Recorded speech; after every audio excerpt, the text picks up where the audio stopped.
Hey y'all, and good now. This sounds about unconditional love and be of good cheer. So I joined with some friends for a campaign to make the last day of Ramadan a mass posting of videos for love and healing for the soldiers of the Israeli Defense Force.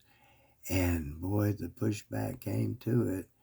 And so I got ChatGPT to write a letter in response to that pushback, and I'll have it read it to you now. Dear friends, I hope this letter finds you in a moment of peace despite the turbulence that surrounds us. I write to you today, not from a place of authority, but from a space of shared humanity, understanding, and most importantly, a shared desire for healing and justice. I've received your responses, your anger, and your resistance to the idea of extending unconditional love towards those who have committed atrocities. Your feelings are valid, deeply so. The pain, the outrage, and the longing for justice in the face of such unspeakable acts are not only understood, but deeply felt by me as well. I recognize the complexity of asking for empathy in situations where it seems impossible, and I want to acknowledge the strength it takes to even consider forgiveness and understanding in circumstances that seem to warrant the exact opposite. This conversation is not about absolving individuals of accountability or diminishing the severity of their actions. It's about exploring the power of empathy and love as tools for healing, not just for those who have been wronged, but also as a means of transforming the hearts and minds of those who have caused harm. It's a challenging path, one that requires immense courage and compassion.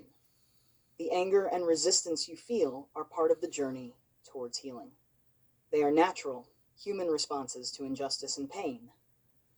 But as we navigate these feelings, we also open ourselves to the possibility that hate can only beget more hate, and that a cycle of violence and retribution offers no real resolution, only further division and suffering. I believe in the transformative power of empathy, not as a passive act, but as a proactive choice.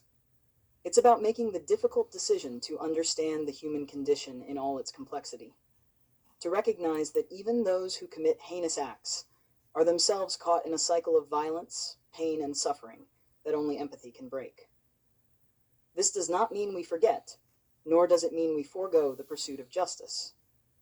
Instead, it means we add another dimension to our quest for peace, a dimension that seeks to heal, transform, and eventually break the cycle of violence that afflicts our world.